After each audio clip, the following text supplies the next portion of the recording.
wife to the airport. Meet the family.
How you doing, sir? How's the family holding up? I'm great. My family's doing pretty good. Yeah. Yes, they are. You want to tell the last couple of days? I know it's been really tough for you guys. And? Yeah, it has. It has been really tough. Remember, we just lost the biggest star in the world, superstar in the world. So it's been tough. How is Mrs. Jackson? She's fine, thank you. Yeah. Do you guys have any? Do you know anything, Mr. Jackson, about funeral arrangements? Have you had time? Yeah, we haven't gotten to that yet. Yeah, but we're working on that. Yeah.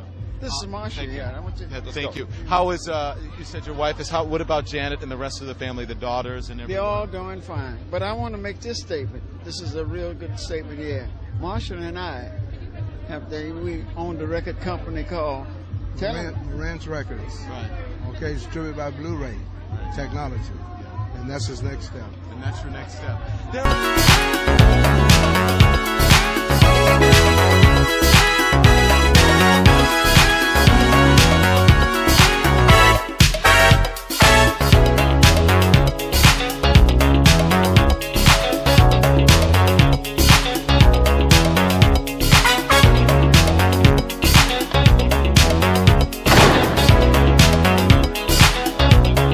How are the children doing? Everybody's fine, thank you. Very fine. How about Janet Jackson? You know, although she stood up for the family at the funeral, I was there at the memorial. It was a heartbreaking moment. She seemed rather shaken. How is she doing now? Well, she's fine. You know, it happens with everybody practically, but she's got to keep on doing what she's supposed to do, and that's try to be Janet Jackson. Yeah, Michael is dead, and so that's the way it is. Isn't it hard to accept?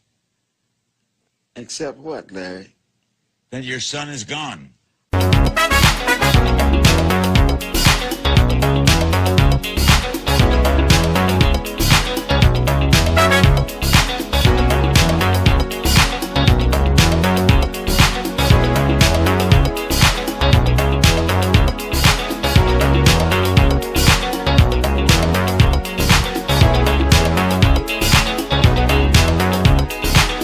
Where were you, Tito? Actually, I was at home doing some work, and one of my sons had called me and asked me, was it true what we're hearing about Uncle Michael?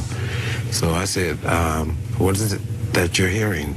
He said that they just rushed him to the hospital. So I immediately tried to tune into CNN Headlight News and had learned that on my way, I called my mom and she said, you guys better get down here. So on the way there, Janet had called me and said, Tito, are you driving? I said, yes, I am. She said, pull over. And when she said that, I knew something was drastically wrong. And I pulled over and she broke the bad news to me. I was at home. And my middle son, Terrell, had given me a call and said, is it true what they're saying about Uncle Michael? I said, what are they saying? I wasn't watching the news. He said he's being rushed off to the hospital and he's not breathing and all these things. And I said, I don't know, I have to check into it. So I immediately called my mother and called my cousin Trent, who's with my mother 24/7. And he said, yes, we're on our way to the hospital. I said, can you tell me anything? He said, no, but your mother said you should prepare yourself to come over. So I was in Calabasas, my home, and on my way there I had stopped by the gas station, and I decided to call my sister Janet to see if she had heard anything further, and she asked me, was I driving? And I said, yeah. She's asked me if I was on the freeway. I said, no, but I'm about to get on the freeway. She said, don't. She said, pull over. And right when she said that, I knew he was gone. You know, I just knew something was wrong. And she said, Tito, he passed away. And I just sat in my car, and I just was messed up for quite a while. So I went to my mom's house and waited for the family to come home, and stayed there about a half an hour, and they showed up. And my mom was pretty sad, and so was Jermaine and LaToya and everyone, and it was just the hardest time of my life. When someone said Michael Jackson went into cardiac arrest, I knew exactly where I was at. I was basically at home working, and I had gotten a call from my son who had seen it on television, and I couldn't believe it, and I tried to find it myself, and I couldn't, so I called my mom immediately, and she was already on her way to UCLA. And she said she would call me to see what's going on, if it's true or something's going on. And I called back. She said, you better come down here. And that's how I got it. I called my mom, and she said, you guys better get down here. I immediately called my mother, and called my cousin Trent, who's with my mother 24/7. And he said, yes, we're on our way to the hospital. I said, can you tell me anything? He said, no, but your mother said you should prepare yourself to come over. So on the way there, Janet had called me and said, Tito, are you driving? I said, yes, I am. She said, pull over. And when she said that, I knew something was drastically wrong. And I pulled over, and she broke the bad news to me. And on my way there, I had stopped by the gas station, and I decided to call my sister Janet to see if she had heard anything further. And she asked me, was I driving? And I said, yeah. She's asked me if I was on the freeway. I said, no, but I'm about to get on the freeway. She said, don't. She said, pull over. And right when she said that, I knew he was gone. You know, I just knew something was wrong. And she said, Tito, he passed away. So I called my mom immediately, and she was already on her way to UCLA. And she said she would call me to see what's going on, if it's true or something's going on. And I called back. She said, you better come down here. And that's how I got it.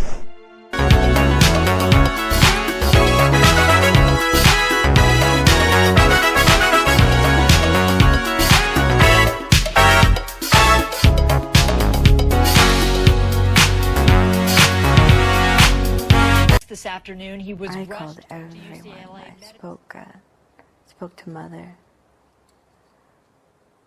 I spoke to Tito. I spoke to my sister, LaToya. They were headed to the hospital. And you headed to the airport? Not at that very moment. I didn't know the severity of it. No one knew.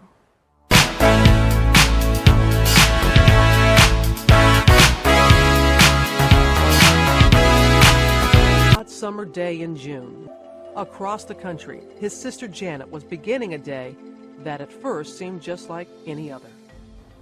I was at my house in New York.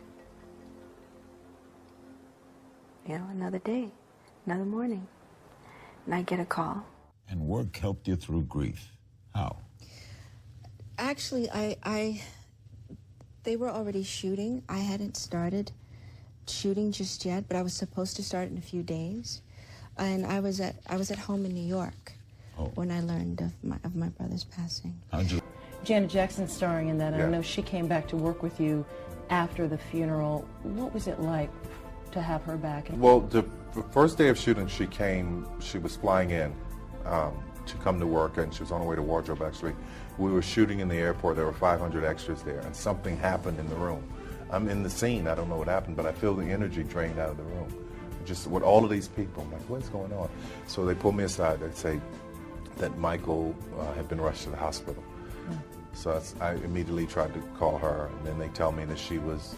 Then they tell me that he was in a coma, and then 5 minutes later, CNN had reported that he died. So I spoke to her, and she was very strong, just very strong, very quiet, very solid, like her mother.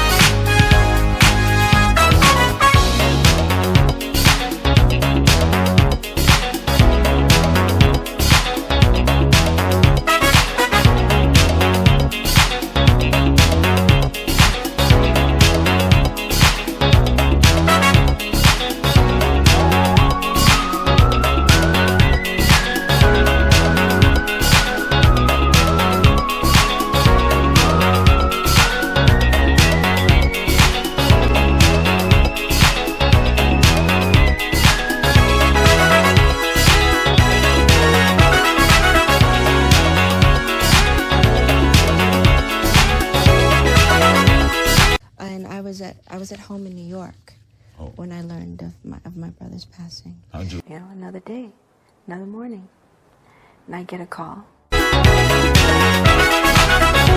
He first heard his brother was being rushed to the hospital from a friend. After some confusion, he then called his mother, who told him the tragic news. She was crying, saying he was dead. And Matt, to hear my mother say, Michael's dead. How'd you find out your brother died? I was on the other side of town in Azusa, and I got a call from you guys on my wife's phone. CNN? Yes. And Jermaine? I was in Azusa on the other side of Pasadena, and Larry King had called my wife and said, did you know anything about your brother being rushed to the hospital?